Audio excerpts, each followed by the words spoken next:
መንፈስ ቅዱስ አሃዱ አምላክ አሜን። ክቡራን አበው ሊቃውንተ ቤተ ክርስቲያን በየማዕረጋችሁ አባቶቼ ካህናት፣ በአገልግሎት የምትመስሉኝ ወንድሞቼ መምህራን ወንጌል፣ ወንድሞች ዲያቆናት፣ የእግዚአብሔር ልጆች፣ የድንግል ማርያም ወዳጆች እንደምን አመሻችሁ። በቸርነቱ ሳይገባን የኃጢአታችንን ብዛትና የሰውነታችንን እንቅፋት ተመልክቶ ሳያጠፋን ዕድሜ ለንስሐ ሰጥቶ ዳግም በቅድስናው ስፍራ ሰብስቦ ስሙን እንድንጠራ ቃሉንም እንድንሰማ የፈቀደልን የአባቶቻችን የቅዱሳን አምላክ የሰራዊት ጌታ እግዚአብሔር ስለማይነገረው ስጦታው ክብርና ምስጋና ይግባው። የእናታችን የእመቤታችን የቅድስተ ቅዱሳን የድንግል ማርያም የወላዲተ አምላክ ረድኤትና በረከት ለዘላለሙ በሁላችን ላይ አድሮ ይኖር። በቅድሚያ እግዚአብሔር አምላካችን ሁላችንን በቸርነቱ ጠብቆ እንኳን ለመጥምቀ መለኮት ለቅዱስ ዮሐንስ ዓመታዊ የልደት መታሰቢያ ክብረ በዓል በሰላምና በጤና አደረሰን አደረሳችሁ። እስቲ እዚህ ያደረሰን አምላካችን እግዚአብሔርን ሁላችንም እናመስግነው። አምላካችን እግዚአብሔር ምስጋናችንን ይቀበልልን። አምላካችን እግዚአብሔር ከመጥምቀ መለኮት ከቅዱስ ዮሐንስና ከወንጌላዊ ከቅዱስ ማርቆስ ረድኤትና በረከት ሁላችንን የሚያሳትፈን የምስጢር ባለቤት እግዚአብሔር አምላካችን ለሁላችንም ምስጢሩን ገልጦ ያስተምረን። ወብዙኃን ይትፌስሑ በልደቱ፣ በመወለዱም ብዙዎች ደስ ይላቸዋል። የሉቃስ ወንጌል ምዕራፍ 1 ቁጥር 14። ለዛሬ አምላካችን እግዚአብሔር እንደረዳን መጠን በሚኖረን ጊዜ የምንማርበት የትምህርታችን ርዕስ ይሆናል። ዛሬ በዚህ ርዕስ ለመማር የመረጥንበት ምክንያታችን ሁላችንም እንደምናውቀው በቤተ ክርስቲያናችን ሥርዓትና ታሪክ መሠረት በየዓመቱ ሰኔ 30 ቀን ከምናከብራቸው ዓመታዊ መታሰቢያ ክብረ በዓላት መካከል አንዱ የሆነውንና የመጥምቀ መለኮት የቅዱስ ዮሐንስን ዓመታዊ የልደት መታሰቢያ ክብረ በዓል እያደረግን ስለሆነ ነው። ወብዙኃን ይትፌስሑ በልደቱ፣ በመወለዱም ብዙዎች ደስ ይላቸዋል። የሉቃስ ወንጌል ምዕራፍ 1 ቁጥር 14 ርዕሳችን ነው። በዚህ ርዕስ ውስጥ በመጀመሪያ ይህንን ቃል ማን ለማን እንደተናገረው እንመለከታለን። ሁለተኛ የመጥምቀ መለኮት የቅዱስ ዮሐንስን የልደቱን ነገር በዝርዝር ተመልክተን ዛሬ ይህንን በዓል ስናከብር እኛ ከዚህ ልንማር የሚገባው ነገር ምን እንደሆነ አንስተን ትምህርታችንን እንጠቀልለዋለን። አምላካችን እግዚአብሔር በነገር ሁሉ ማስተዋልን ይስጠን። ይህንን ቃል የተናገረው ሊቀ መላእክት ቅዱስ ገብርኤል ነው። ሊቀ መላእክት ቅዱስ ገብርኤል ይህንን ቃል የተናገረው ለካህኑ ለዘካርያስ ነው።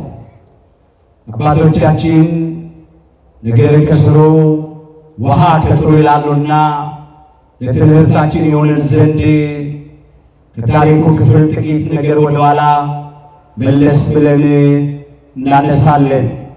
ሙሉ ታሪኩ በሉቃስ ወንጌል ምዕራፍ 1 ከቁጥር 5 ጀምሮ ይጀምራል። በዚህ ስፍራ ላይ ስንመለከት ነው ከአብያ ወገን የሆነ ካህኑ ዘካርያስና ከካህኑ ከአሮን ወገን የሆነች ቅድስት ኤልሳቤጥ በቅዱስ ጋብቻ በንጹሕ መኝታ ይኖሩ እንደነበረ ተመዝግቧል። ሃይማኖታቸውን አጽንተው ምግባራቸውን አቅንተው ይኖሩ ነበረ። ወክልኤሆሙ ጻድቃን እሙንቱ በቅድመ እግዚአብሔር ይላል። ሁለቱም በእግዚአብሔር ፊት በእግዚአብሔር ዘንድ ጻድቃን ነበሩ ነው የሚለው።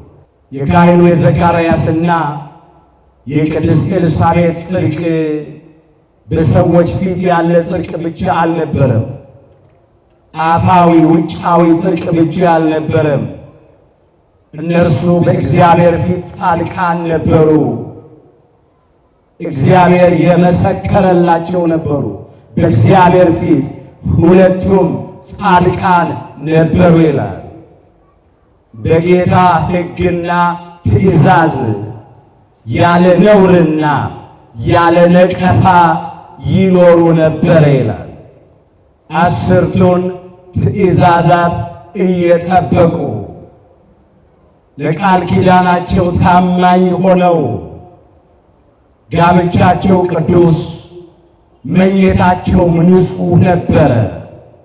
መጋባት በሁሉ ዘንድ ክቡር፣ መኝታውም ንጹሕ ይሁን ይላል በዕብራውያን ምዕራፍ 13 ቁጥር 4 ላይ።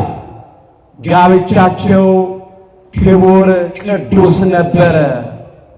መኝታቸውም ደግሞ ንጹሕ ነበረ። በቅዱስ ጋብቻ ይኖሩ ነበር። በንጹሕ መኝታ ይኖሩ ነበረ። ያለ ነውር ያለ ነቀፋ በንጽሕና በቅድስና ይኖሩ ነበረ። የካህኑ የዘካርያስ ክህነት ንጹሕ ነበር፣ ነውር የሌለው ነው። ነቀፌታ የሌለበት ሕይወት ነው። የቅድስት ኤልሳቤጥ የባለቤቱ ሕይወት እንዲሁ ነውር የሌለው ነው። ነቀፋ የለባትም። በንጽሕና በእግዚአብሔር ትእዛዝና ሕግ ይመላለሱ ነበረ ነው የሚለው። ግን ልጅ አልነበራቸውም። ኤልሳቤጥም መካን ነበረች። በዕድሜያቸውም ገፍተው ነበረ ይላል። ልጅ ስላጡ ወደ እግዚአብሔር ይጸልዩ ነበር፣ ይማጸኑ፣ ደጅ ይጠኑ ነበረ።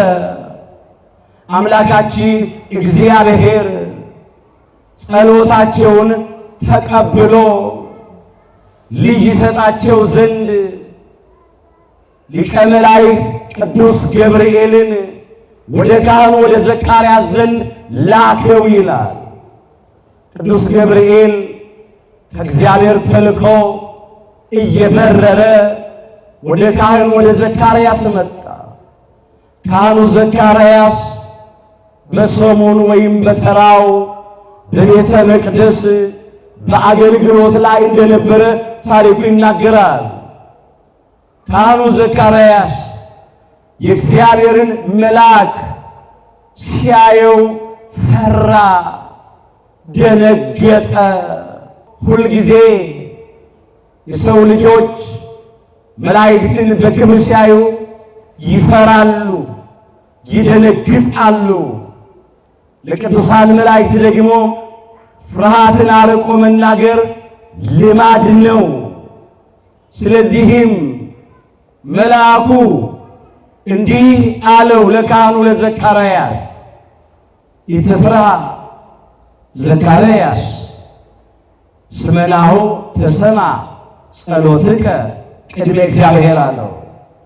ዘካርያስ ሆይ አትፍራ፣ አትደንግጥ።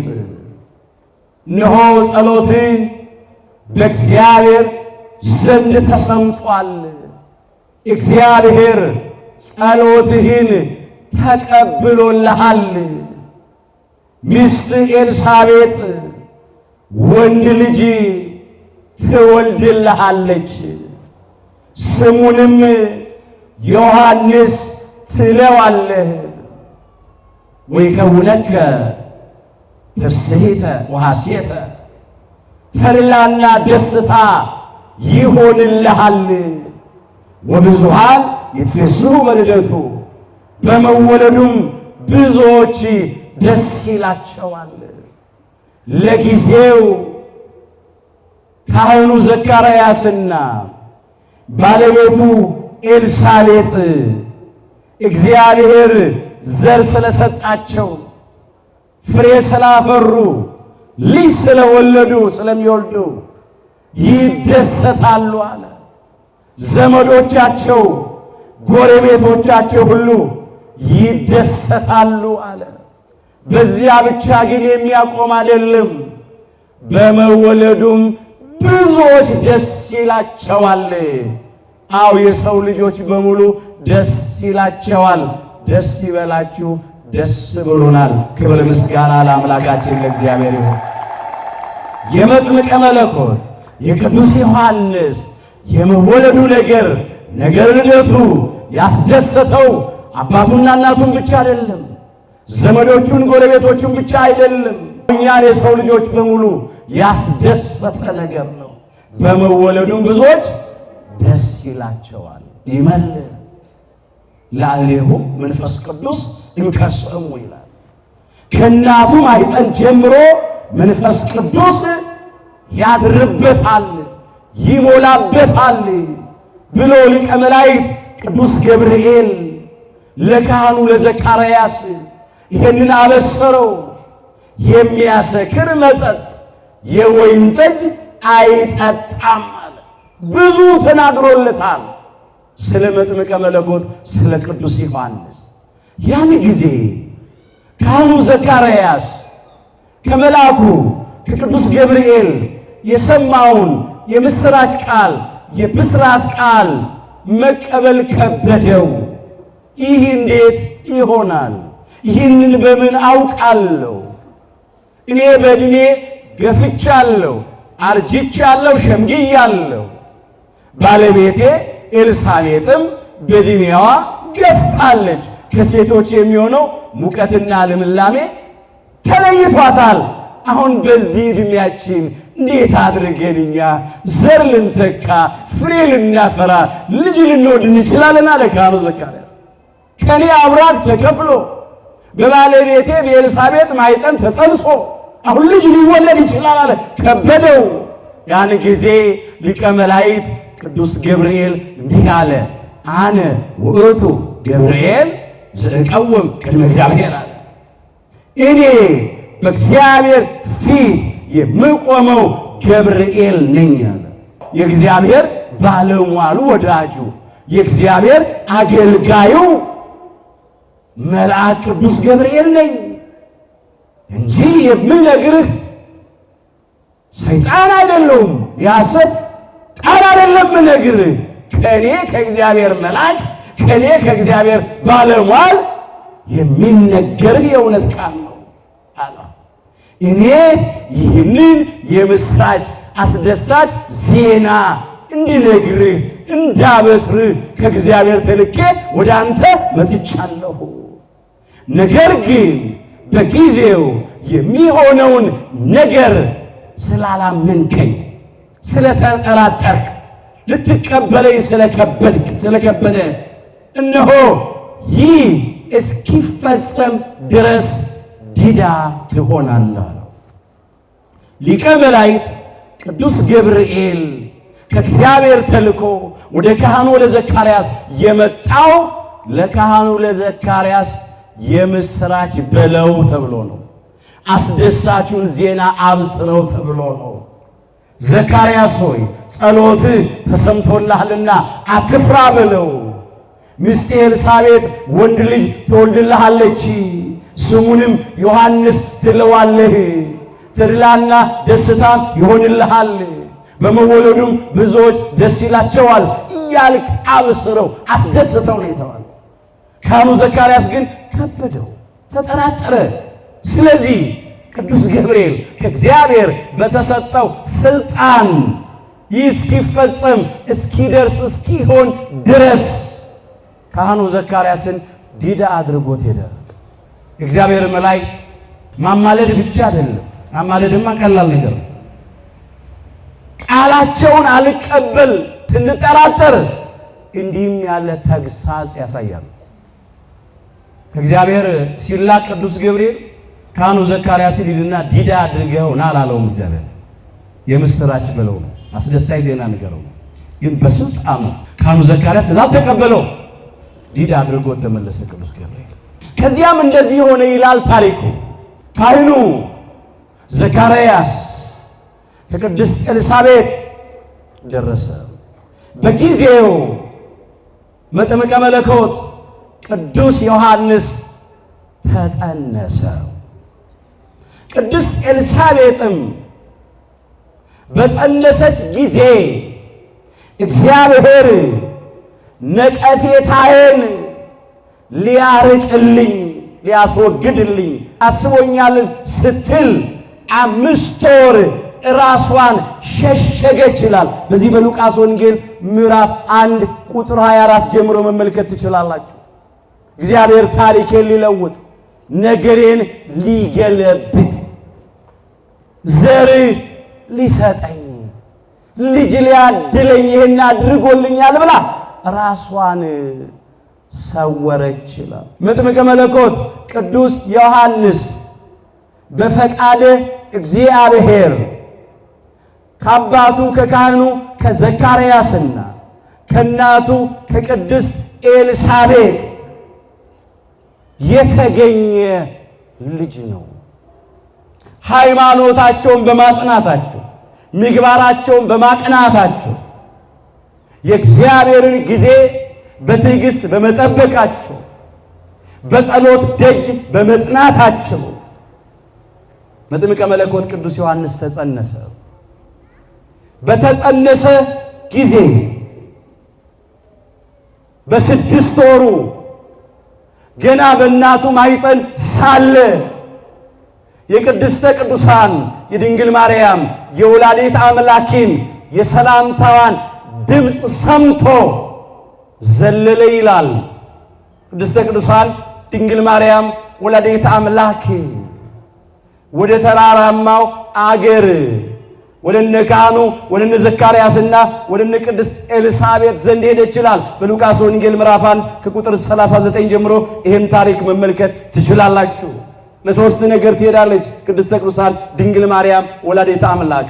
በመጀመሪያ ካህኑ ዘካርያስ ታሟል ዲዳ ሆኗልና ሄዳ እግዚአብሔር ይማር ልትለው ልትጠይቀው ትሄዳለች። በአንድ በኩልም ዘመድ ስለሆነች ከቅድስት ኤልሳቤጥ ጋር። ሁለተኛ እነሆ ቅድስት ኤልሳቤጥ ጸንሳለችና የጽንሱን ነገር ልትረዳ የቅድስት ኤልሳቤጥ ታሪክ ሊለወጥ ነገር ሊገለበጥ ስለጸነሰች እንኳን እግዚአብሔር ለዚህ ክብር አበቃሽ ልትላት ትሄዳለች።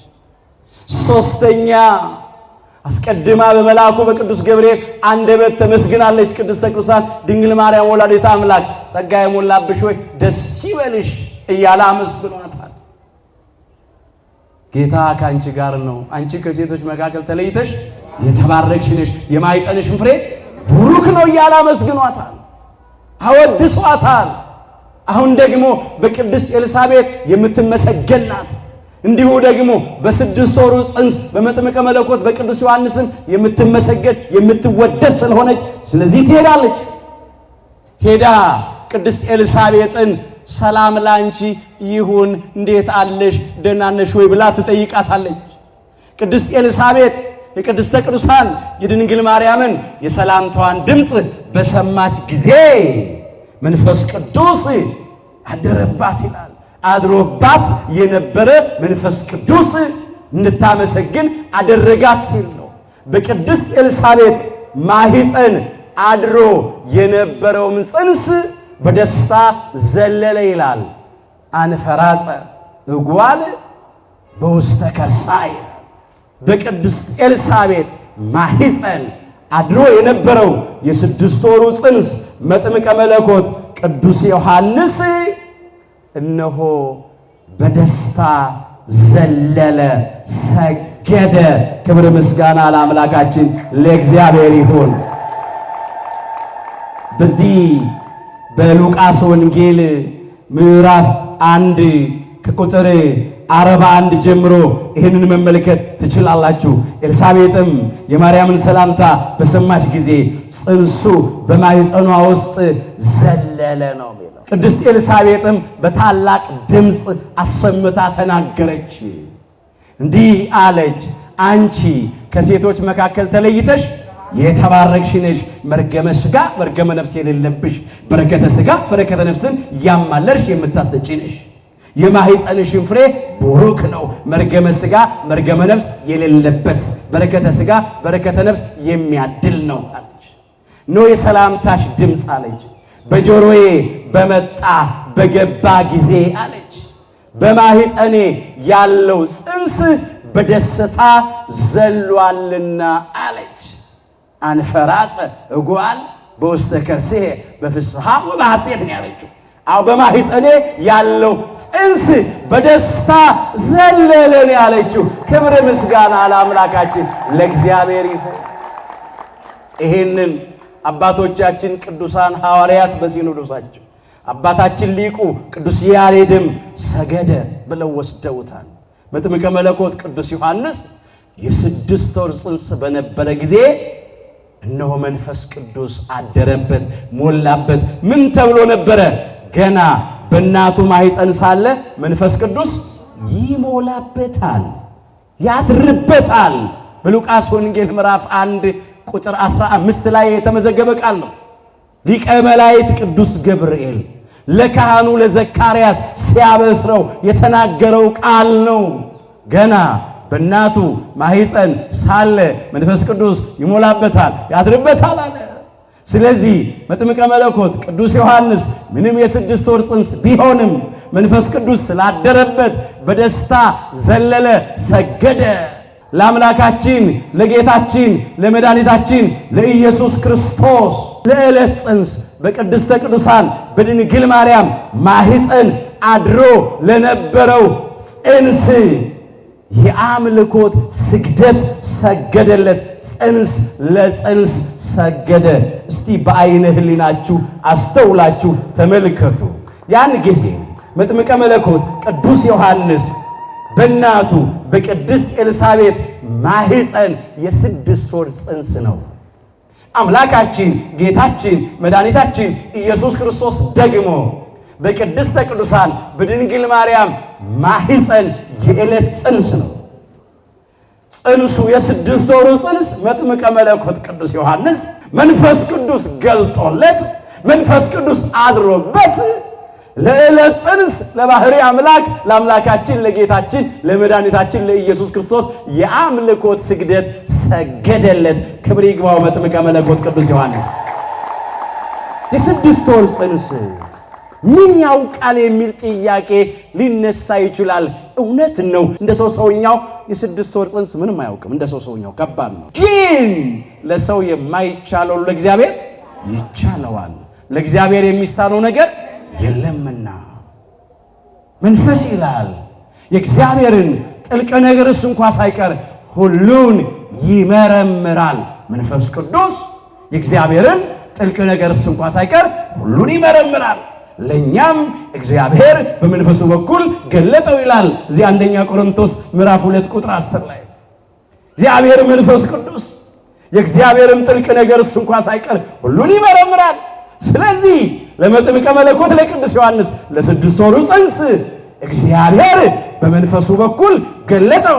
ቅድስተ ቅዱሳን ድንግል ማርያም ጸንሳ የነበረችው አምላካችን ጌታችን መድኃኒታችን ኢየሱስ ክርስቶስን እንደሆነ አወቀ፣ ተረዳ፣ አስተዋለ፣ በመንፈስ ቅዱስ ተገልጦለት። ስለዚህም በእናቱ በቅድስት ኤልሳቤጥ ማኅፀን ሆኖ ሰገደ። አገልግሎት የጀመረው ገና በእናቱ ማኅፀን ሳለ ነው። ይሄ ግሩም የእግዚአብሔር ሥራ ነው። ድንቅ የእግዚአብሔር ሥራ ነው። እግዚአብሔርን አመስግኑት ወገኖች። ይሄም ብቻ አይደለም። ለቅድስተ ቅዱሳን ለድንግል ማርያምም የጸጋ ስግደት ሰገደላት። ድምጿን ሲሰማ ደስ አለው። ምንድነው ያለችው ቅድስት ኤልሳቤጥ? እነሆ የሰላምታሽ ድምፅ በጆሮዬ በመጣ ጊዜ በገባ ጊዜ በማህፀኔ ያለው ጽንስ በደስታ ምን ብሏል? ዘሏል። ድምፅሽ ደስ አሰኘው ነው ያለችው። የቅድስተ ቅዱሳን የድንግል ማርያም ድምጿ ሰላምታዋ ደስ አሰኘውና የጸጋ ስግደት ሰገደላት። ቅድስት ኤልሳቤጥስ እንዴት አድርጋ አወቀች? አሁን ቅድስት ኤልሳቤጥ የተናገረችው የሰላምታሽ ድምፅ በጆሮዬ በመጣ ጊዜ ነው ያለችው። ይሄም የሚገርም ነገር ነው። አሁን እሷ 6 ወር ስለሞላኝ ትቆጥራለች። ጽንሱ ተገላበጠብኝ ተንቀሳቀሰብኝ አይደለም ያለችው። የሰላምታሽ ድምፅ በጆሮዬ ሲገባ ጽንሱ ድምፅሽን ሰምቶ ምን አለው? ደስ አለው። ለቅድስት ኤልሳቤጥም እኮ የቅድስተ ቅዱሳን የድንግል ማርያም የሰላምታዋ ድምፅ የ6 ወሩን ጽንስ በማህፀኗ ያለውን መጥምቀ መለኮት ቅዱስ ዮሐንስን እንዳስደሰተው የገለጠላት እግዚአብሔር መንፈስ ቅዱስ ነው። ክብር ምስጋና ለአምላካችን ለእግዚአብሔር ይሁን። የሰላምታሽ ድምፅ በጆሮዬ በመጣ ጊዜ ጽንሱ በማህፀኔ በደስታ ምን አለ? ዘለለ። የጌታዬ እናት ወደ እኔ ትመጣ ዘንድ ይሆንልኛል። ገና እኮ ያን ጊዜ ቅድስተ ቅዱሳን ድንግል ማርያም የሊቀ መላእክት የቅዱስ ገብርኤልን የብስራት ቃል ሰምታ አካላዊ ቃል እግዚአብሔር ወልድን የጸነሰችበት ጊዜ ነው። ገና እኮ ጌታችን አልወለደችም። ገና የዕለት ጽንስ ነው። አምላካችን ጌታችን መድኃኒታችን ኢየሱስ ክርስቶስ አልተወለደም። በዚያ ጊዜ ግን በቅድስተ ቅዱሳን በድንግል ማርያምም ማኅፀን ተጸንሶ ያለው የዕለቱ ጽንስ የባህሪ አምላክ ወልደ እግዚአብሔር ሕያው እንደሆነ ወልደ ማርያም ስግው እንደሆነ አውቃ ምን አለች? የጌታዬ እናት የአምላኬ እናት ወደ እኔ ትመጣ ዘንድ እንዴት ይሆንልኛል? መንፈስ ቅዱስ ያደረበት ሰው ነው የሚመሰክረው። መንፈስ ቅዱስ ያደረበት ሰው ራሱን ዝቅ አድርጎ እንደ ቅድስት ኤልሳቤጥ የጌታዬ እናት ወደ እኔ ትመጣ ዘንድ እንዴት ይሆንልኛል ይላል እንጂ እሷ ከማን ትበልጣለች አይልም። አሁን አንዳንድ መናፍቃን ተጠራጣሪዎች እዚያ መንደር ውስጥ ያሉ እሷ ከማን ትበልጣለች ይላሉ። እሷ ምንድነው ሰው ነች ይላሉ። እኛ አምላክ ናት አሉ። ሰው ናት ግን የአምላክ እናት ናት። ወላዲተ አምላክ ናት። ከፍጡራን ሁሉ የበለጠች ናት። በፍጡራንና በፈጣሪ መካከል ያለች ናት። ከፍጡራን መካከል እሷን የሚያክል እንደሷ ያለ ማንም የለም። ክብር ይግባት ቅድስተ ቅዱሳን ድንግል ማርያም ወላዲተ አምላክ። መንፈስ ቅዱስ ያደረበት እንዲህ ነው የሚያመሰግነው። እንግዲያውማ ቅድስተ ቅዱሳን ድንግል ማርያም የ15 ዓመት ብላቴና ናት። ቅድስት ኤልሳቤጥ የ98 ዓመት ባልቴት ናት። አሁን ቅድስት ኤልሳቤጥ ለቅድስተ ቅዱሳን ድንግል ማርያም እናት አይደለም አያት ትሆናለች። አሁን አንድ ፍሬ ልጅ የ15 ዓመት ብላቴና ወደ እናቷ ብትሄድ ወደ አያቷ ብትሄድ ምን ይከብዳል? በዕብራውያንም በእስራኤላውያን በእኛም በኢትዮጵያውያን ልማድ የተለመደ ነው። ምንም ችግር የለም። ግን አሁን ቅድስት ኤልሳቤጥ ያየችው በዕድሜ 15 ዓመት ብላቴና መሆኗን አይደለም። ክብሯ ታላቅ ነው። በማኅፀኗ ያደረው የባህሪ አምላክ አካላዊ ቃል እግዚአብሔር ወልድ ነው። ከሥጋዋ ሥጋ ከነፍሷ ነፍስ ነስቶ በተዋሕዶ የከበረ በማኅፀኗ ያደረ እሱ ስለሆነ የጌታዬ እናት ወደ እኔ ትመጣ ዘንድ እንዴት ይሁንልኝ አይገባኝም ያለ እንዲህ ነው። መንፈስ ቅዱስ ያደረበት ሰው ለቅድስተ ቅዱሳን ለድንግል ማርያም ወላዲተ አምላክ ክብር ይሰጠው። አዎ እሱም በዚህ የጸጋ ስግደት ሰገደ። እናቲቱ ቅድስት ኤልሳቤጥም በእውነት ቅድስተ ቅዱሳን ድንግል ማርያም ወላዲተ አምላክን አከበረች፣ በሚገባ አመሰገነች፣ አወደሰች። አሁን አንዳንድ የሕክምና ባለሙያዎች ምን ይላሉ? ጽንስ እየገፋ ሲሄድ በማህፀን ውስጥ ምን ያደርጋል? ይንቀሳቀሳል፣ ይገለበጣል። የተለመደ ነገር ነው። ቅድስት ኤልሳቤጥ ግን 6 ወር ስለሞላኝ ጽንሱ ያደገ ስለሄደ ተንቀሳቀሰብኝ፣ ተገላበጠብኝ ሳይሆን ያለችው አስረግጣ የተናገረችው ምንድነው? እነሆ የሰላምታሽ ድምፅ በጆሮዬ በገባ በመጣ ጊዜ ጽንሱ በማህፀኔ በደስታ ምን አደረገ? ዘለለ ነው ያለችው። የቅድስት ኤልሳቤጥ ምስክርነት ደግሞ ከመንፈስ ቅዱስ ነው።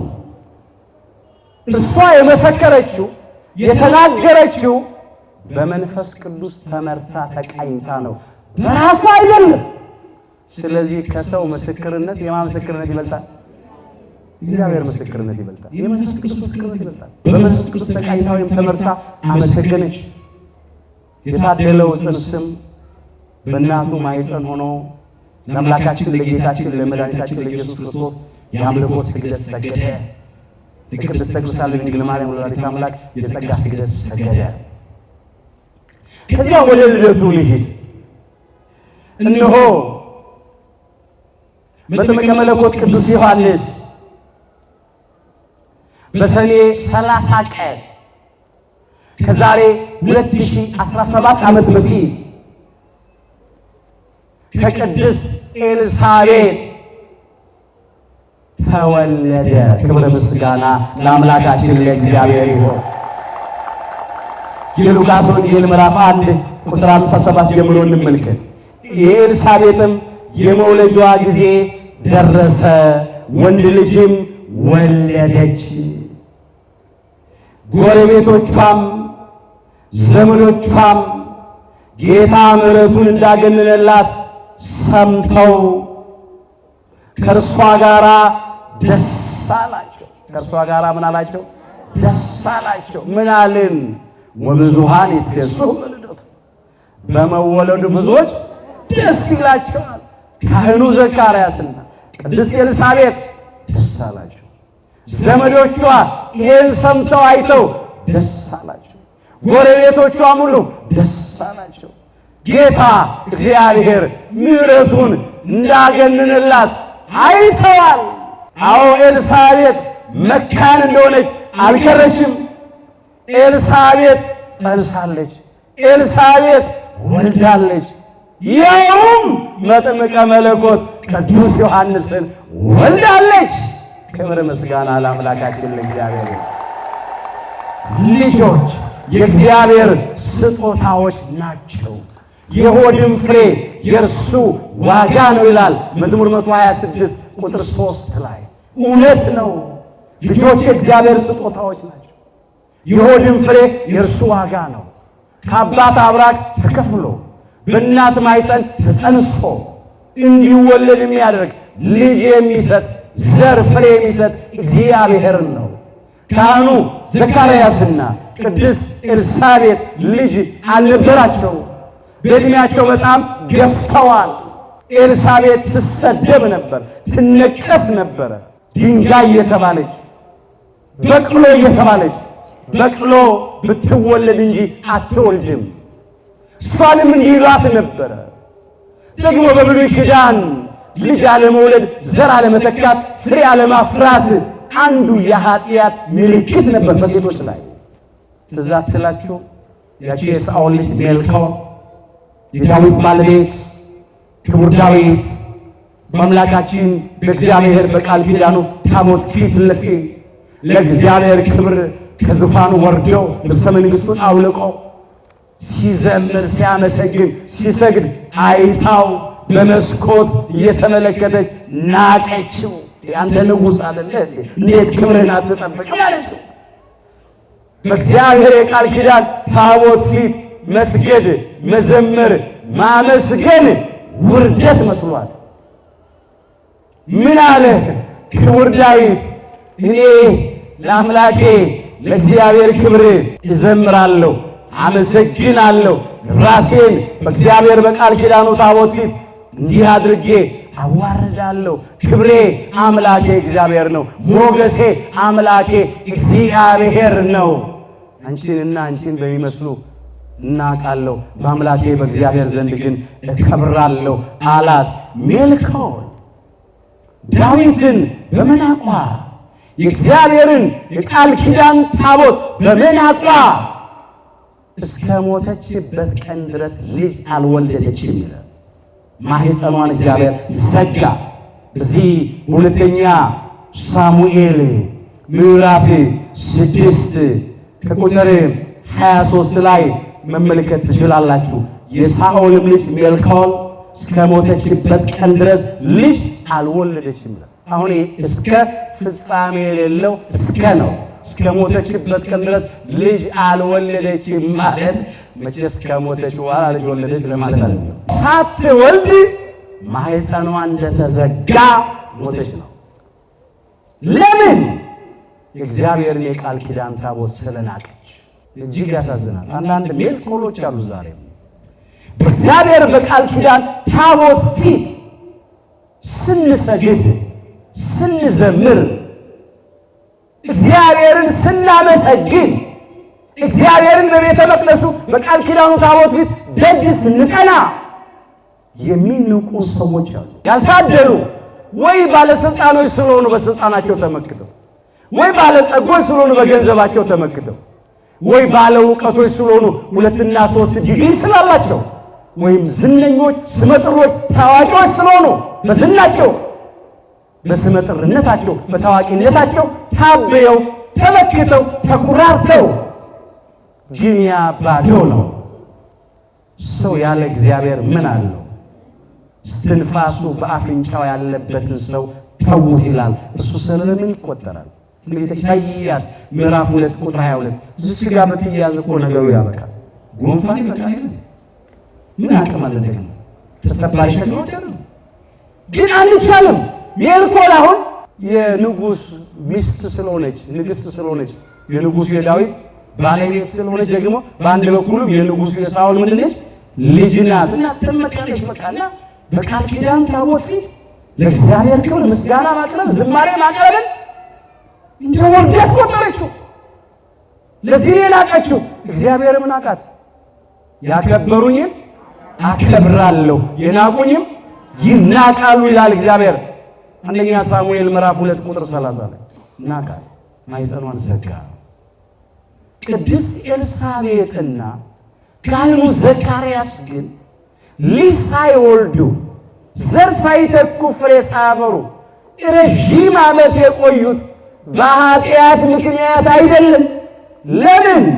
ሁለቱም በእግዚአብሔር ፊት ጻድቃን ነበሩማ። ሌላው በጌታ ትእዛዝና ሕግ ይሄዱ ነበር ነው የሚለው። ያለ ነውር ያለ ነቀፋ በንጽሕና በቅድስና ይመላለሱ ነበር ነው የሚለው። ስለዚህ እነሱ ረዥም ዓመት ከልጅና ድረስ ልጅ ሳይወልዱ የቆዩበት ምክንያት በኃጢአት አይደለም፣ እግዚአብሔር እስኪሰጣቸው ድረስ ነው። ዘካርያስ ማለት ዝኩር እግዚአብሔር ማለት ነው። እግዚአብሔር ያስታውሳል፣ እግዚአብሔር አይረሳም ማለት ነው። ዘካርያስን እግዚአብሔር አልረሳውም፣ አስታወሰው፣ አሰበው። ኤልሳቤጥን አሰበ፣ አስታወሰ፣ አልረሳም። ሰው ሲጨርስ እግዚአብሔር መስራት ይጀምራል። የደረቀውን የኤልሳቤጥን ማኅፀን አለመለመ፣ የተዘጋውን የኤልሳቤጥን ማኅፀን ከፈተ። እግዚአብሔር ለካህኑ ለዘካርያስና ለቅድስት ኤልሳቤጥ ወንድ ልጅ መጥምቀ መለኮት ቅዱስ ዮሐንስን ሰጣቸው። ክብረ ምስጋና ለአምላካችን ለእግዚአብሔር ሰጣቸው። ኤልሳቤጥ ማለት እግዚአብሔር መሃል ላይ ነው ማለት ነው። እግዚአብሔር ቃል ኪዳኔ ነው ማለት ነው። ቃል ኪዳናቸውን ጠብቀው የኖሩትን ካህኑ ዘካርያስና ቅድስት ኤልሳቤጥ ቃል ኪዳናቸውን ጠብቀው ቃል ኪዳኑን ጠብቀው ሕጉን ትእዛዙን ጠብቀው የኖሩትን ካህኑ ዘካርያስና ቅድስት ኤልሳቤጥን እግዚአብሔር አሰበ። ቃል ኪዳናቸውን ያከበሩትን በቅዱስ ጋብቻ በንጹሕ መኝታ ይኖሩ የነበሩትን ካህኑ ዘካርያስንና ቅድስት ኤልሳቤጥን እግዚአብሔር አሰበ፣ አልረሳም፣ አስታወሰ። ስለዚህም ወንድ ልጅ ሰጣቸው። መካኒቱን በሉ በቤት የሚያኖራት ደስ የተሰኘች የልጆች እናት የሚያደርጋት። እዚህ በዳዊት መዝሙር 112 ቁጥር 9 ላይ ተመዝግቧል።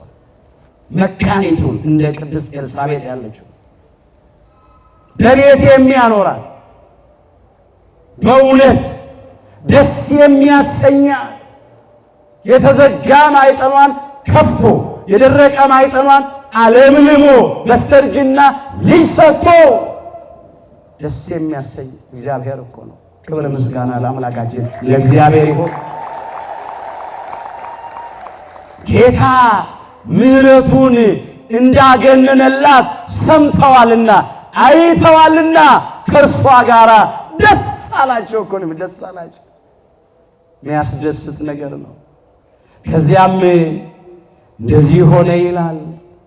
እነሆ በስምንተኛው ቀን ሊገርዙት መጡ ይላል። እዚያው የሉቃስ ወንጌል ምዕራፍ 1 ቁጥር 59 ላይ ተመልሻለሁ።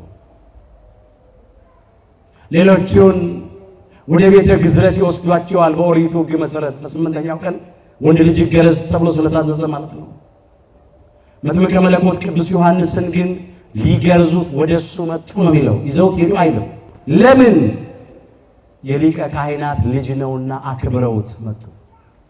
እግዚአብሔር ባወቀ ደግሞ ከሴቶች ከተወለዱት መካከል እኮ ከመጥምቀ መለኮት ከቅዱስ ዮሐንስ የሚበልጥ አልተነሳም ብሎ ጌታችን የመሰከረለት ነው። በማቴዎስ ወንጌል ምዕራፍ 11 ቁጥር 11 ላይ ክብሩ ታላቅ ስለሆነ እግዚአብሔርም አስቀድሞ ተናግሮለታል። ስመ አብየ ይከውን ውእቱ በቅድመ እግዚአብሔር ይላል። በእግዚአብሔር ፊት ታላቅ ይሆናልና ብሎ ሊቀ መላእክት ቅዱስ ገብርኤል ስለ መጥምቀ መለኮት ስለ ቅዱስ ዮሐንስ መስክሮለታል ካህኑ ዘካርያስን ሲያበስር። ስለዚህ ታላቅ ነው መጥምቀ መለኮት ቅዱስ ዮሐንስ። ሊገርዙት መጡ። ስሙ ማን ይባላሉ? አንዳንዶቹ በአባቱ በካህኑ በዘካርያስ ስም ዘካርያስ ሊሉት ወደዱ ይላል። ቅድስት ኤልሳቤጥ ግን አይሆንም አለች። አይ ስሙ መባል ያለበት ዮሐንስ ነው አለች። ማን ይባላለች? ዮሐንስ ይባላለች። የሚገርም እኮ ነው። ቅዱስ ገብርኤል ሚስት ኤልሳቤጥ ወንድ ልጅ ትወልድላለች፣ ስሙንም ማን ትለዋለህ? ዮሐንስ ትለዋለህ ብሎ አበሰረው። ለማን ነበር? ለካህኑ ለዘካርያስ ነው። ካህኑ ዘካርያስ ከዚያ በኋላ ዲዳ ሆኗል። መጥምቀ መለኮት ቅዱስ ዮሐንስ እስኪወለድና ተወልዶ 8 ቀን እስኪሞላው ዲዳ ነው። ከባለቤቱ ከቅድስት ኤልሳቤጥ ጋር አልተነጋገረም። ልጅ ስንወልድ አደራሽን ስሙን ዮሐንስ ነው የምትይው አላላትም። አልተነጋገሩም። መነጋገር የለም። ዲዳ ሆኗል። በቃ በምልክት ነው። የሚገርማችሁ ለቅድስት ኤልሳቤጥም ስሙ ዮሐንስ እንዲባል ያደረባት መንፈስ ቅዱስ ገለጠላት። ከዛ ስሙ ማን ይባላለች? ዮሐንስ ይባላለች። አባቱን ካህኑ ዘካርያስን ልጅ ስሙ ማን እንዲባል ትፈልጋለህ ብለው በምልክት ጠየቁት። ከዚያ ብዕር አምጡልኝ አለ። መጻፊያ ሊጽፍ ሰጡት። አበው ምን ይላሉ? ምንም ሴት ብታውቅ በወንድ ያልቅ ይላል። ስለዚህ እሱ ምን ይላል ተባለ። እሱ መጻፍ ጀመረ። ዮሐንስ ብሎ ጻፈ። እሱም እንደ ቅድስት ኤልሳቤጥ ዮሐንስ ይባል ብሎ ጻፈ። ክብረ ምስጋና ለአምላካችን ለእግዚአብሔር። ወተከስተ አፉሁ ሶቤሃ ወልሳኑ ነበበ ወባረኮ እግዚአብሔር ይላል። የካህኑ የዘካርያስ አንደበቱ ተከፈተ። ያን ጊዜ ተከፈተ፣ ምላሱም ተፈታ፣ መናገርም ጀመረ። እግዚአብሔርን እየባረከ እያመሰገነ ተናገረ ይላል። የሚገርም እኮ ነው። መጥምቀ መለኮት ቅዱስ ዮሐንስ በተወለደ በ8ኛው ቀን በሚገረዝበት ዕለት የአባቱ የካህኑ የዘካርያስ አንደበት ተከፈተ፣ ምላሱም ተፈታ፣ አሰምቶ እግዚአብሔርን አመሰገነ። ስሙን ዮሐንስ ያለ ሲጽፍ ነው አንደበቱ የተከፈተ። ተአምረኛ ልጅ እኮ ነው መጥምቀ መለኮት ቅዱስ ዮሐንስ። ልዩ ነው፣ ከአይምሮ በላይ ነው። በዚያ የነበሩ ሰዎች ሁሉ ተገረሙ ይላል፣ ተደነቁም ይላል። እስቲ ይህንን ክፍል እንየው ባካችሁ። የሉቃስ ወንጌል ምዕራፍ 1 ቁጥር 64 ላይ እንደዚህ ይላል፣ ያን ጊዜም አፉ ተከፈተ መላሱም ተፈታ። የካህኑ የዘካርያስ እግዚአብሔርንም እየባረከ እያመሰገነ ተናገረ። እያመሰገነ ሲል ነው። ጎረቤቶቹም ሁሉ ፍርሃት ያዛቸው ይላል። በቃ ፍርሃት ወደቀባቸው። የመደነቅ ነው፣ የመገረም ነው። ምን አይነት ልጅ ነው ሲሉ ነው ፍርሃት ሆነ። ይህም ሁሉ ነገር ይላል በይሁዳ ዙሪያ በዚያ በነበሩት ሁሉ በዙሪያቸውም በተራራማው ሀገር ሁሉ የሚያስደንቅ ነገር ሆነ ይላል። እንኪያስ ይህ ሕፃን ምን ይሆናል? ምን ይሆን ተባባሉ።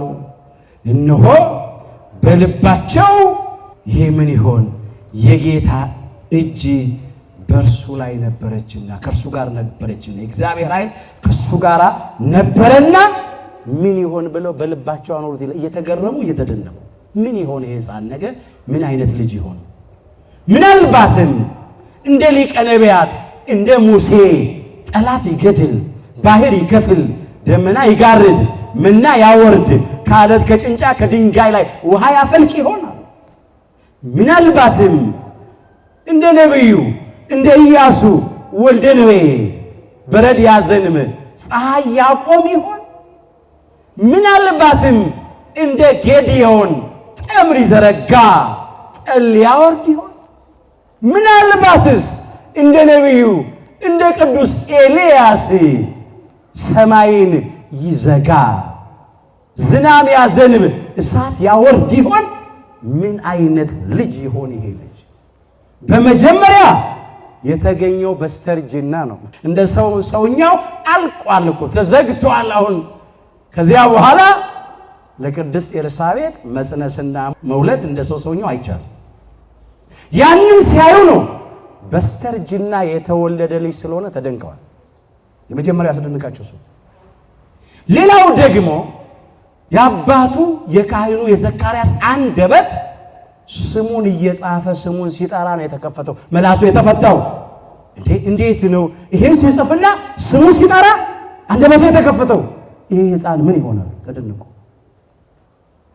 ካህኑ ዘካርያስ በብዙ እግዚአብሔርን አመሰገነ። የእስራኤል ጌታ አምላክ ይባረክ አለ፣ ይመስገን ሲል ነው። ጎብኝቶ ለሕዝቡ ቤዛ አድርጓልና አለ። በእውነት የተዘጋጀውን ቤዛ የዓለም ቤዛ የዓለም መድኃኒት አምላካችን ጌታችን መድኃኒታችን ኢየሱስ ክርስቶስን እያነሳ ነው። የአዳምና የእኛ የልጆቹ ከሞት ወደ ሕይወት ከሲኦል ወደ ገነት ከጨለማ ወደሚደነቅ ብርሃን የመሻገር ነገር የመዳናችን ነገር ነፃ የመውጣታችን ነገር ስለቀረበ ስለደረሰ ይህንን እያነሳ በብዙ አመሰገነ። ከዚያም ስለ መጥምቀ መለኮት ስለ ቅዱስ ዮሐንስ እንዲህ ብሎ ተናገረ። የ8 ቀን ሕፃን መጥምቀ መለኮት ቅዱስ ዮሐንስ ልጁን እያሳየ ወአንተኒ ሕፃን ነቢየ ልዑል ትሰማ ያለው፣ አንተ ሕፃን ሆይ የልዑለ ባሕሪ የእግዚአብሔር አምላክ ነቢይ ትባላለህ አለው። እስመ ተሐውር ቅድመ እግዚአብሔር ከመ ትጽሕፍ ፍኖቶ አለው። እነሆ መንገድን ትጠርግ ታዘጋጅ ታስተካክል ዘንድ በጌታ ፊት ትሄዳለህና ነው። በጌታ ፊት ትሄዳለህ ማለት መንፈቅ ወይም 6 ወር ቀድሞ ከአምላካችን ከጌታችን ከመድኃኒታችን ከኢየሱስ ክርስቶስ የንስሐ ስብከት ይሰብክ ዘንድ የንስሐ ጥምቀት ያጠምቅ ዘንድ ነበረው መጥምቀ መለኮት ቅዱስ ዮሐንስ። መጥምቀ መለኮት ቅዱስ ዮሐንስ አምላካችን ጌታችን መድኃኒታችን ኢየሱስ ክርስቶስን በመጸነስ በ6 ወር በመወለድ በ6 ወር በአገልግሎት በ6 ወር ይቀድመዋል። ዘመን የማይቆጠርለት አምላክ በሥጋ ማርያም ዘመን ስለተቆጠረለት ነው ለአምላካችን ለጌታችን ለመድኃኒታችን ለኢየሱስ ክርስቶስ እንጂ እሱ መጀመሪያ የሌለው መጀመሪያ ነው፣ መጨረሻም የሌለው መጨረሻ ነው። እሱ ያልነበረበት ዘመን የለም፣ የማይኖርበትም ዘመን አይኖርም። ከዘላለም እስከ ዘላለም ሕያው አምላክ ነው። ነገር ግን በሥጋ ማርያም ዘመን ስለተቆጠረለት መጥምቀ መለኮት ቅዱስ ዮሐንስ ከተጸነሰ ከ6 ወር በኋላ ጌታችን አምላካችን የመድኃኒታችን ኢየሱስ ክርስቶስ ተጸነሰ። አንድ ነገር ላስታውሳችሁ። በዚህ በሉቃስ ወንጌል ምዕራፍ 1 ቁጥር 26 ጀምሮ ስንመለከት እንዲህ የሚል ቃል አለ። በ6ኛውም ወር በሉ መልአኩ ገብርኤል ናዝሬት ወደምትባል ወደ ገሊላ ከተማ ከዳዊት ወገን ለሆነው ዮሴፍ ለሚባል ሰው ወደ ታጨች ወደ አንዲት ድንግል ዘንድ ከእግዚአብሔር ተላከ። የድንግሊቱም ስም ማርያም ነበረ። በስንተኛ ወር? በ6ኛ ወር። ከየት ጀምሮ ነው የሚቆጥረው? 6ኛ ወር። በ6ኛ ወር ማለት ሊቀ መላእክት ቅዱስ ገብርኤል ለካህኑ ለዘካርያስ ባበሰረው በ6ኛ ወር ማለት ነው። ወይም ቅድስት ኤልሳቤጥ መጥምቀ መለኮት ቅዱስ ዮሐንስን ከጸነሰች ከ6 ወር በኋላ ማለት ነው። ወይም መጥምቀ መለኮት ቅዱስ ዮሐንስ በተጸነሰ በስንት ወር? በ6 ወር ማለት ነው። ያን ጊዜ ነው ቅዱስ ገብርኤል ቅድስተ ቅዱሳን ድንግል ማርያምን ያበሰራት። ያን ጊዜ ነው ቅድስተ ቅዱሳን ድንግል ማርያም አካላዊ ቃል እግዚአብሔር ወልድን የጸነሰችው። ስለዚህ በመጸነስ 6 ወር መጥምቀ መለኮት ቅዱስ ዮሐንስ ይቀድማል። ያው ማለት ደግሞ በመወለድም እንደዚህ ነው። በአገልግሎትም 6 ወር ቀድሞ ጀምሯል። በጌታ ፊት መንገዱን ልትጠርግ ትሄዳለህ ማለት እንደዚህ ነው። አንድ የአገር መሪ ወይም ንጉሥ ይመጣል ሲባል መንገዱ ይስተካከላል እኮ በደንብ ተደርጎ አባጣው ጎርባጣው ሁሉ ይቃናል፣ ይስተካከላል። መጥምቀ መለኮት ቅዱስ ዮሐንስ የሚያስተካክለው በቆሙ መንገድ አይደለም፣ የምንረማመድበትን መንገድ አይደለም፣ የሰዎችን ልቡና ነው የሚያስተካክለው። መንገድ ጠራጊ ተብሏል። ተራራው ዝቅ ይበል እያለ እንደ ተራራ በትዕቢት ከፍ ከፍ ያለ ልቡና በትሕትና ዝቅ ዝቅ ይበል ነው።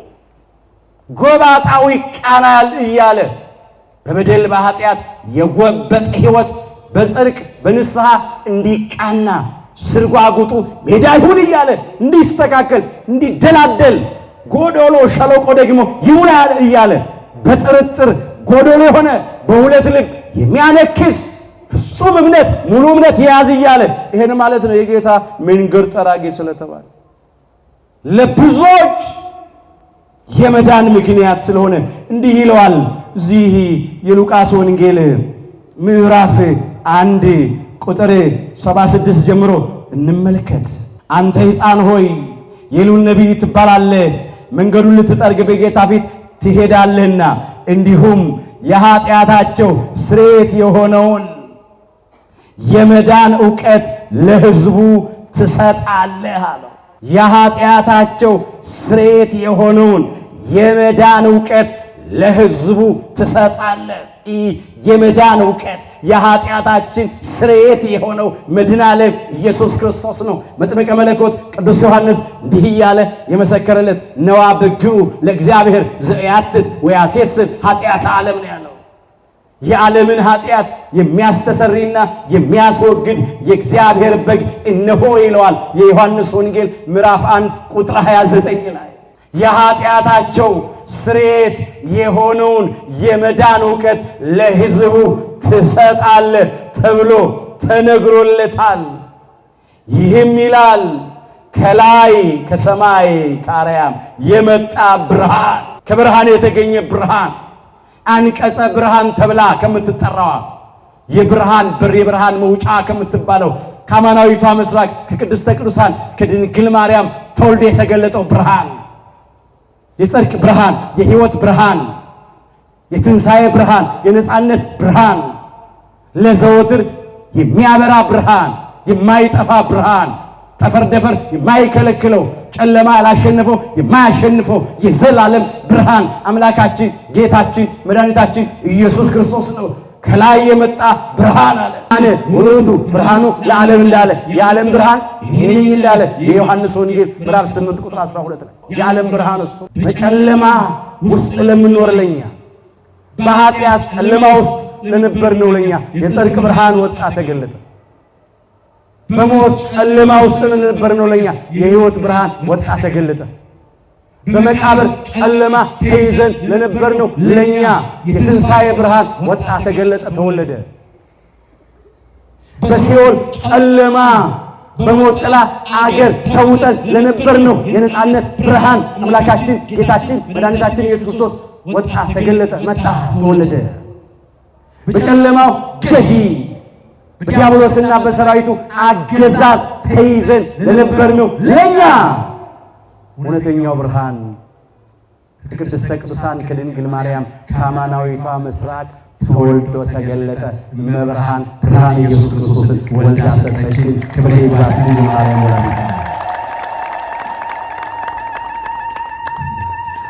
ይህም ከላይ የመጣ ብርሃን አለው በጎበኘበት በአምላካችን ምሕረትና ርኅራኄ ምክንያት ነው አለ።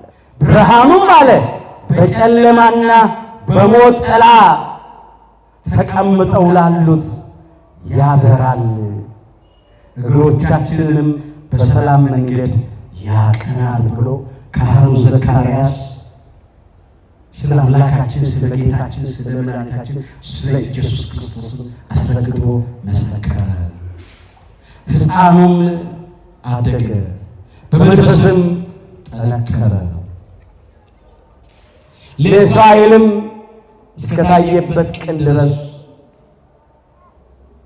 በምድረ በዳ ኖረ። ወደ ገዳም 30 ዓመት በገዳም ወይም በምድረ በዳ ኖረ። ከሴት ርቆ ንጽሕና ቅድስናውን ጠብቆ ምድራዊ መልአክ ሆኖ ኖረ። ልደቱ ስለሆነ ከዚህ በላይ አልተረከም። ነገር ልደቱ ስለሆነ ምናስበው ስሙን ዮሐንስ ትለዋለህ የተባለው ካህኑ ዘካርያስም ስሙን ዮሐንስ አለ። ቅድስት ኤልሳቤጥም ስሙ ማን ይባላለች? ዮሐንስ ይባላለች። ዮሐንስ ማለት እንደ ሊቃውንቱ ትርጉም ፍስሐ ወሐሴት ነው። ፍስሐ ነው ደስታ፣ ሐሴት ተድላ ማለት ነው። እንደ ዕብራይስጡ ትርጉም ደግሞ ጸጋ እግዚአብሔር ማለት ነው። የእግዚአብሔር ስጦታ ማለት ነው። እውነትም ነው። መጥምቀ መለኮት ቅዱስ ዮሐንስ የማን ስጦታ ነው? የእግዚአብሔር ስጦታ ነው። በስተርጅና የተሰጠ ልዩ ስጦታ። እኛ ሁላችን የማን ስጦታ ነው? የእግዚአብሔር ስጦታ ነው። ቅድም አላነሳንም? ልጆች የማን ስጦታዎች ናቸው? የእግዚአብሔር ስጦታዎች ናቸው። የወልድ ፍሬ ዋጋ ነው፣ የእሱ ዋጋ ነው። እንግዲህ መጥምቀ መለኮት ቅዱስ ዮሐንስ እንዲህ ባለ ሁኔታ ተወለደ። ወብዙኃን ይትፌስሑ በልደቱ፣ በመወለዱም ብዙዎች ደስ ይላቸዋል። አሁን ከዚህ ታሪክ እኛ ምን እንማራለን? በየዓመቱ ሰኔ 30 ቀንን የመጥምቀ መለኮት የቅዱስ ዮሐንስ የልደቱ መታሰቢያ ዓመታዊ ክብረ በዓል ስለሆነ እናከብራለን። ምንድን ነው የምንማረው? ይህንን እናነሳለን። በመጀመሪያ እንደ ካህኑ እንደ ዘካርያስ እንደ ቅድስት ኤልሳቤጥ ሃይማኖታችን አጽንተን ምግባራችንን አቅንተን መኖር። መጥምቀ መለኮት ቅዱስ ዮሐንስ በሃይማኖት የተገኘ ልጅ ነው። በምግባር የተገኘ ልጅ ነው። በጸሎት የተገኘ ልጅ ነው። እንዲሁ አይደለም መጥምቀ መለኮት ቅዱስ ዮሐንስ የመጣው። ሃይማኖታቸውን ካጸኑ ምግባራቸውን ካቀኑ ከካህኑ ከዘካርያስና ከቅድስት ኤልሳቤጥ በፈቃደ እግዚአብሔር የተገኘ ነው። ወላጆች ሃይማኖታችንን ካጸናን ምግባራችንን ካቀናን እግዚአብሔር እንደ መጥምቀ መለኮት እንደ ቅዱስ ዮሐንስ ያለ ልጅ ይሰጠናል። ሌላው በጸሎት የተገኘው ይጸልዩ ነበረ፣ እግዚአብሔርን ይለምኑ ነበረ። ዘካርያስ ሆይ አትፍራ፣ ጸሎት በእግዚአብሔር ዘንድ ተሰምቶልሃልና ያለው ቅዱስ ገብርኤል የዘካርያስንና የኤልሳቤጥን ጸሎት የተቀበለ እግዚአብሔር የእኛንም ጸሎት ይቀበላል።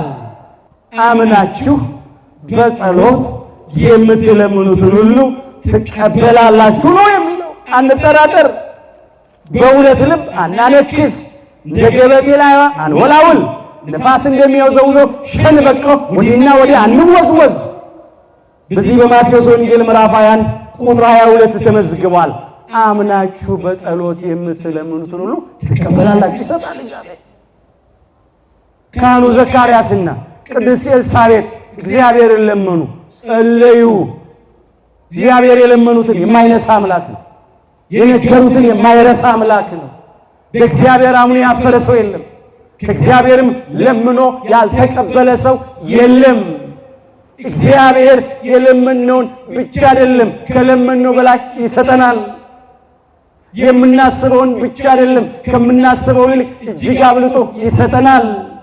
ከምንለምነው ወይም ከምናስበው ይልቅ እጅግ አብልጦ ማድረግ ለሚቻለው ለእርሱ ከዘላለም እስከ ዘላለም ክብርና ምስጋና ይሁን ይላል። እባካችሁ አመስግኑት። ከምንለምነው ብቻ አይደለም።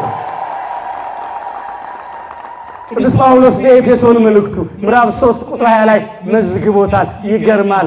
ከምንለምነው አለ ወይም ከምናስበው ሁሉ ይልቅ እጅግ አብልጦ ሊያደርግ ለሚቻለው ያለው።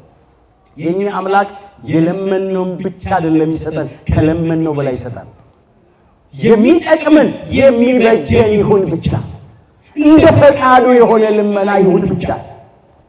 የምናስበው ብቻ አይደለም የሚሰጠው፣ ከምናስበው በላይ እጅግ አብልጦ የሚሰጥ አምላክ ነው። ካህኑ ዘካርያስ ቅድስት ኤልሳቤጥ ልጅ አልነበራቸውም። ሁሉ ነገር አለ ሞልቷል፣ ልጅ ግን የለም ሆኖ ነበር። በዚህ በኩል ለመኑ። ልጅ ብቻ መሰላችሁ የሰጠው? ከልጅም በላይ ልጅ እኮ ነው የሰጠው እግዚአብሔር። ልጅ ብቻ እኮ አይደለም። መጥምቀ መለኮት ቅዱስ ዮሐንስ እኮ ልጅ ብቻ አይደለም፣ ከሴቶች በሉ ከተወለዱት መካከል ከመጥምቁ ዮሐንስ የሚበልጥ አልተነሳም። የማቴዎስ ወንጌል ምዕራፍ 11 ቁጥር 11 የበለጠ ልጅ ነብይ ነው። ክብሩ ከነቢያት ይበልጣል። ነቢያት ስለ ክርስቶስ ትንቢት ተናገሩ፣ እሱም ተናግሯል። ሐዋርያ ነው፣ ከሐዋርያት ይበልጣል። ሐዋርያት ስለ ክርስቶስ ወንጌል ሰበኩ። ሰማዕት ነው፣ ምስክር ነው። መጥምቀ መለኮት ቅዱስ ዮሐንስ ከሰማዕታት ይበልጣል፣ ከሊቃውንትም ይበልጣል። ለምን? ነቢያት ትንቢት የተናገሩለትን፣ ሐዋርያት ወንጌሉን የሰበኩለትን፣ ሰማዕታት የመሰከሩለትን፣ ደማቸውን ያፈሰሱለትን፣ ሥጋቸውን የቆረሱለትን፣ አጥንታቸውን የከሰከሱለትን አምላካችን ጌታችን መድኃኒታችን ኢየሱስ ክርስቶስን ለማጥመቅ ጸጋ ይሄ ክብር የተሰጠው ለእርሱ ብቻ ነው። ለዚህ ነው ከሴቶች ከተወለዱት መካከል ከሱ የሚበልጥ አልተነሳም የተባለለት። ክብረ ምስጋና ይግባው መጥምቀ መለኮት ቅዱስ ዮሐንስ። ካህኑ ዘካርያስ ቅድስት ኤልሳቤጥ ልጅ ስጠን አሉ እንጂ መቼ ከሴቶች ከተወለዱት ሁሉ የሚበልጥ ልጅ ስጠን መቼ አሉ?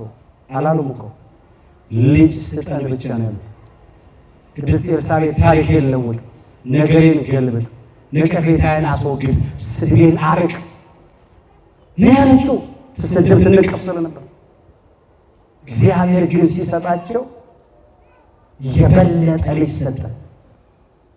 በስተርጅና በመጨረሻው ሰዓት አለቀ ሲባል በሱ ምክንያት ብዙዎች ይደሰታሉ። በመወለዱ ብዙዎች ምን ይላሉ? ደስ ይላቸዋል።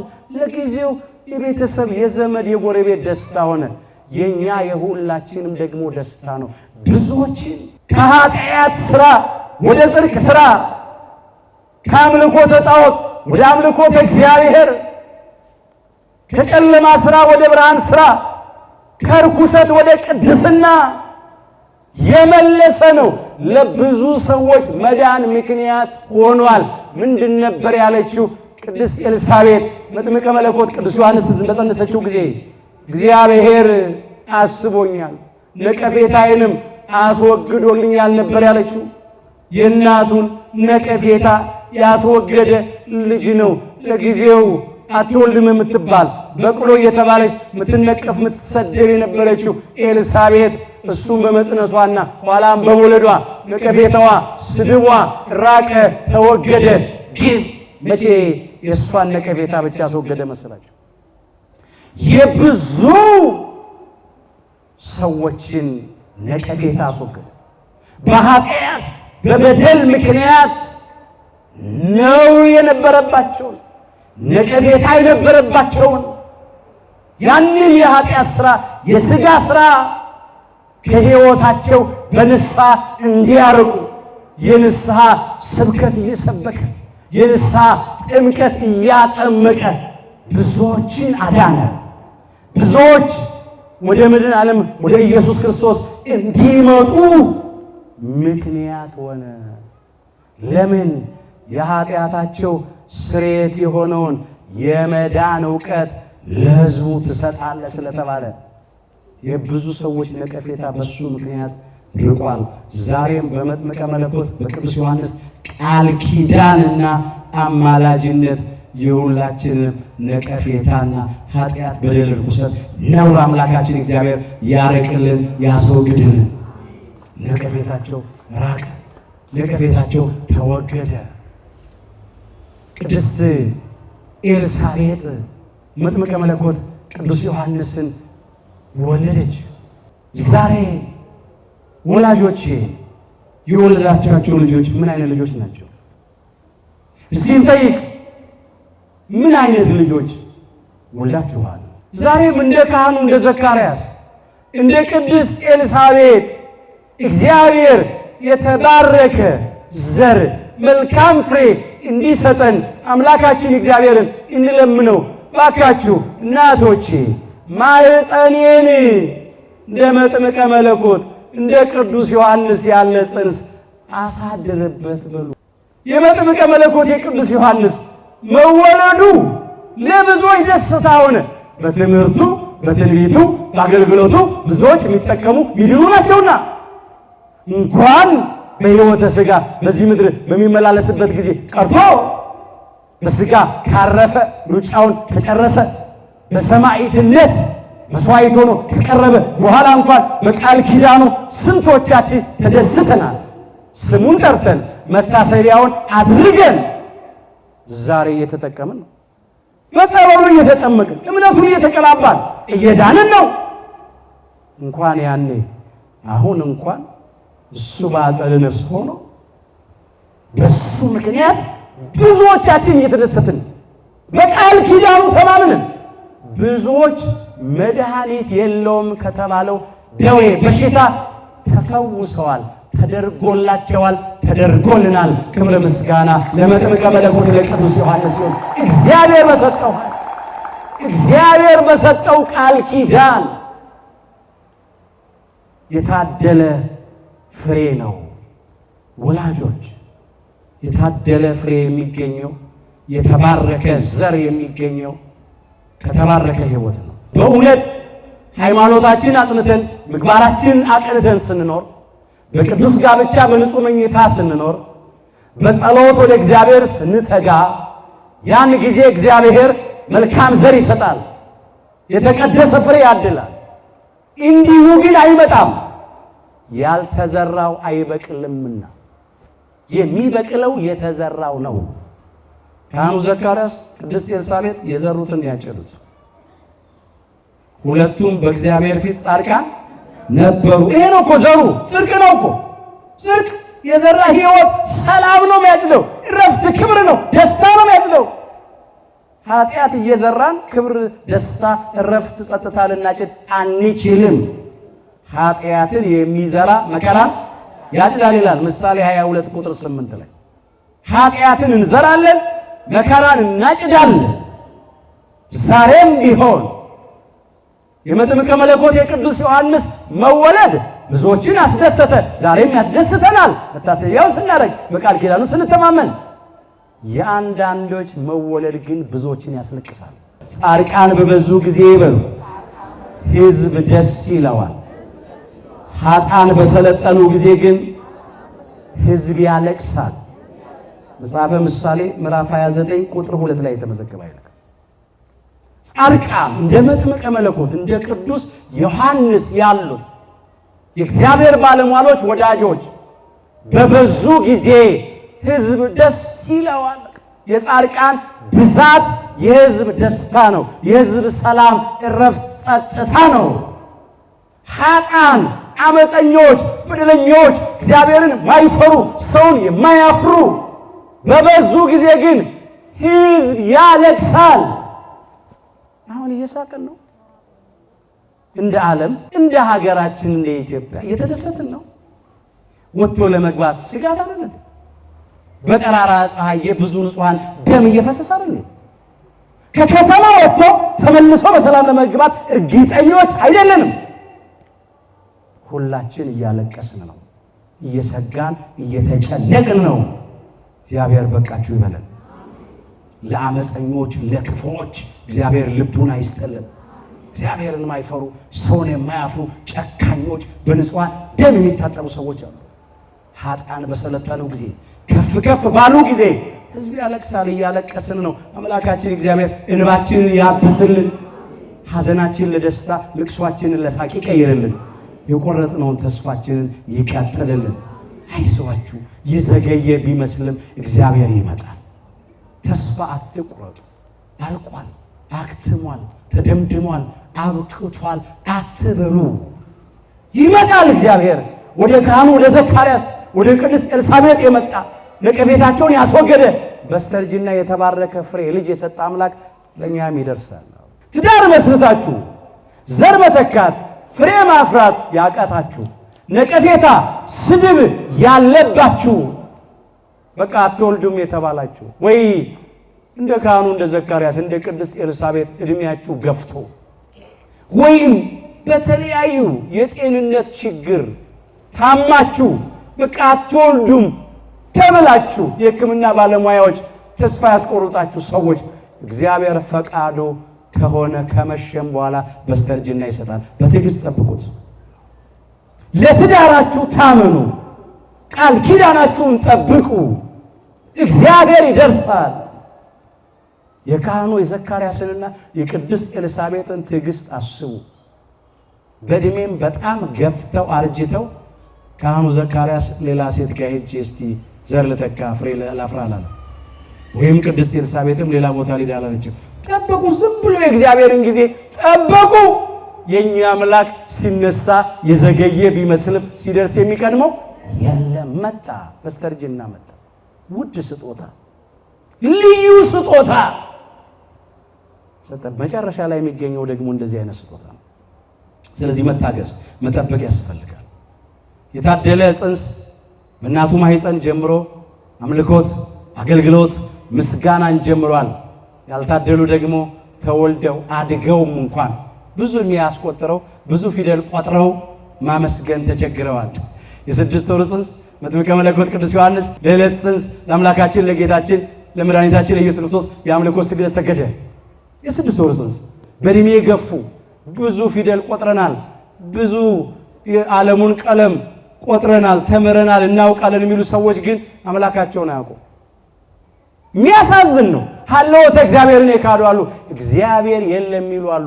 ሆዳቸው አምላካቸው፣ ክብራቸው መኖራቸው፣ ሀሳባቸው ምድራዊ፣ መጨረሻቸው ጥፋት የሆኑ ሰዎች አሉ። እነኚህን እግዚአብሔር ልቡን ሰጥቶ ይመልስልን።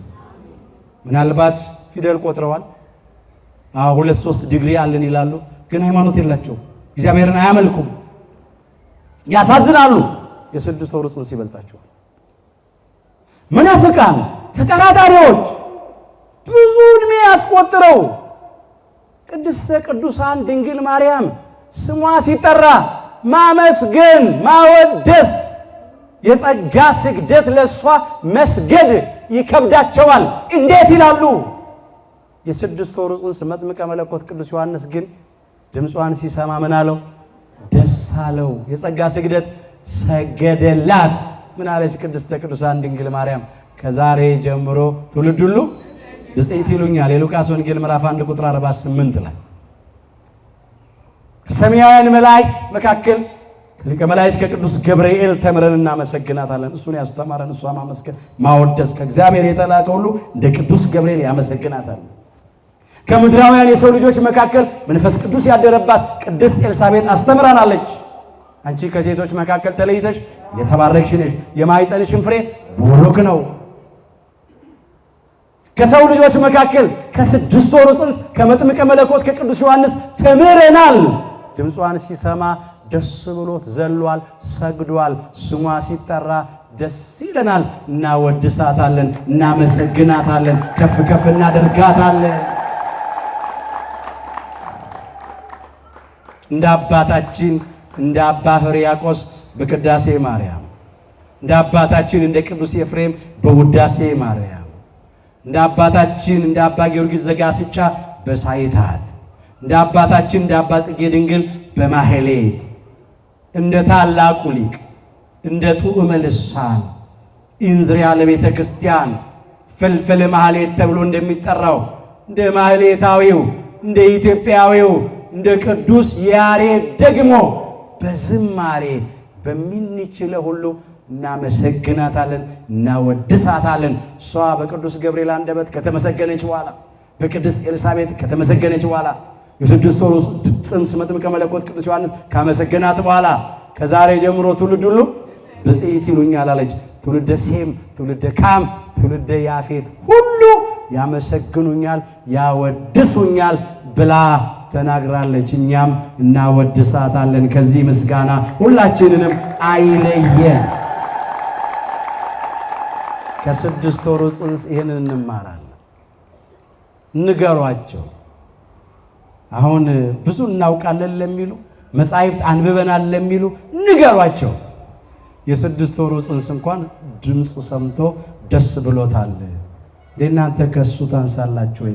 ስሟ ሲጠራ ምስጋና ሲቀርብላት ውዳሴ ሲቀርብላት ለምን ቅር ይላችኋል? ለምን ይከፋችኋል? በሏቸው። ወደው አይደለም የሚጫወትባቸው የርኩስ መንፈስ ጠላት ዲያብሎስ ነው፣ ሌላ አይደለም። መቼስ ከእግዚአብሔር የሆነ መንፈስ ቅዱስ ያደረበት በእውነት ሲያወድሳት ሲያመሰግናት ነው የሚኖረው። ወብዙሃን ይትፌስሑ በልደቱ፣ በመወለዱም ብዙዎች ደስ ይላቸዋል። መጥምቀ መለኮት ቅዱስ ዮሐንስ በቃል ኪዳኑ ከሁላችን ጋር አብሮ ለዘላለም ይኖር። ሁላችን ከውድቀታችን ተነስተን ከርኩሰታችን ተቀድሰን ወደ አባቶቻችን ወደ ካህናት ቀርበን ኃጢአታችን ሁሉ ተናዘን ቅዱስ ሥጋውን በልተን ክቡር ደሙን ጠጥተን መንግሥቱን እንድንወርስ ስሙን እንድንቀድስ ኃያሉ እግዚአብሔር አምላካችን ይርዳን። እግዚአብሔር አምላካችን በቸርነቱ የሁላችንንም መጨረሻችንን ያሳምርልን።